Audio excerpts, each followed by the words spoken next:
1.5 વર્ષની Instagram friendship લગ્ન સુધી પહોંચવી, લગ્નમાં બંને પરિવારોનું ઇન્વોલ્વમેન્ટ હોવું અને લગ્ન જીવનની શરૂઆત થવી.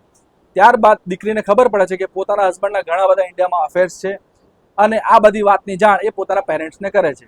પેરેન્ટ્સ પરિવાર તરફથી એવું કહેવામાં આવે છે કે બેટા ફ્રેન્ડ્સ તો હોય, લગ્ન જીવન આગળ વધારો, જોડે રહેશો તો બધું સોલ્વ થઈ જશે.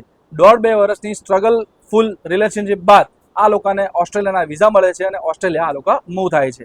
ત્યાં પહોંચ્યા બાદ એવું વર્તન હસબન્ડ તરફથી કરવામાં આવે છે, એટલે કે તું હવે તારા રસ્તે, તારા બધા ખર્ચા તારે કરવાના, હું મારા રસ્તે, હું મારી લાઈફ હું જીવીશ, વગેરે વગેરે વગેરે.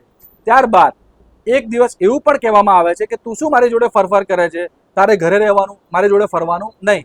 આ બધાની પાછળ પણ એ પોતાના હસબન્ડનું એક ઇન્ડિયાની છોકરી જોડે અફેર હોય છે એવું ધ્યાનમાં આવે છે.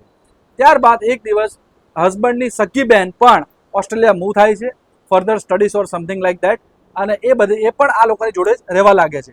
પોતાની સગી બહેન પણ એના ભાઈને આવી ખરાબ એક્ટિવિટીઝ, અફેર્સ, કસિનોમાં જઈને જુગાર રમવો, આ બધામાં સપોર્ટ કરતી હતી. કેટલું અજીબ કહેવાય.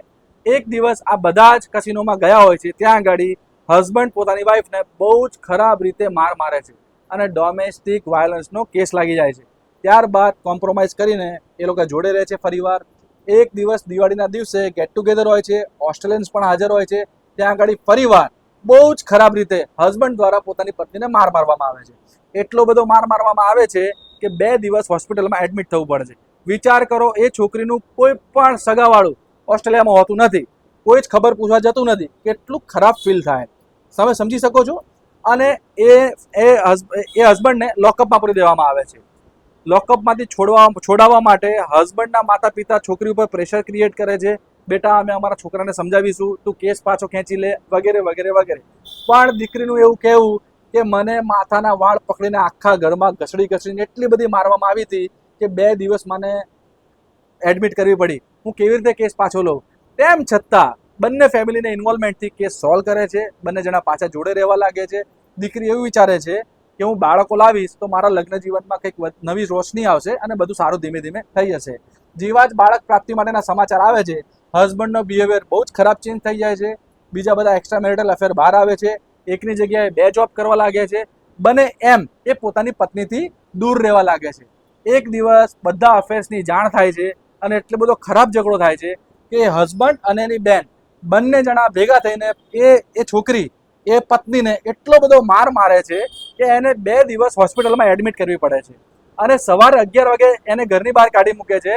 રાતના 12 વાગ્યા સુધી ના ખાવાનું ના પાણી. એ પ્રેગ્નેન્ટ હતી તો પણ હ્યુમનિટી ગ્રાઉન્ડ્સના બધા જ બેઝ તોડીને એની જોડે આવું ખરાબ વર્તન કરવામાં આવે છે. એ બંને જણને, એના પતિને અને એની બેનને ઓસ્ટ્રેલિયન પોલીસ દ્વારા લોકઅપમાં પૂરી દેવામાં આવે છે. અને દીકરીને જાણ થાય છે કે એનું એક બાળક જે હોય છે એની હાર્ટબીટ બંધ થઈ જાય છે અને બીજા બાળક જે હોય છે એને ડેટ જાહેર કરવામાં આવે છે. કેટલું ખરાબ કહેવાય.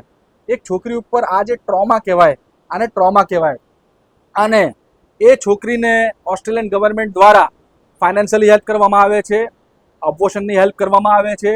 અને એ રાત્રે 12 વાગ્યા સુધી જે ઘરની બહાર કાઢી મૂકી હોય છે ત્યારે એને હેલ્પમાં કોણ આવે છે? Indian Bengali family. એ છોકરી જ્યાં જોબ કરવા જાય છે એ લોકો રાત્રે આવે છે, એને ગ્રોસરી, રેન્ટ ફ્રી રહેવાનું આપે છે, બધી જ હેલ્પ કરે છે. આ સ્ટોરીથી છોકરી એ કહેવા માંગે છે કે તમે પાર્ટનર ખૂબ જ વાઇઝલી ચૂઝ કરો, એન્ડ એમાં બી જો અગર અબ્રોડ સેટલ થવા માંગો છો પોતાના ફેમિલીથી દૂર, તો ખૂબ જ ટ્રસ્ટેબલ પાર્ટનર હોવો જોઈએ. એન્ડ એમાં બી બીજી સજેશન એ આપીશ કે parents please don't support domestic violence. છોકરીઓને સલાહ ના આપશો કે એડજસ્ટ કરી લે. Please support your daughters. Thank you. Bye. હવે બની ગયું ને હવે જમવા લઈ જવું પડશે ને.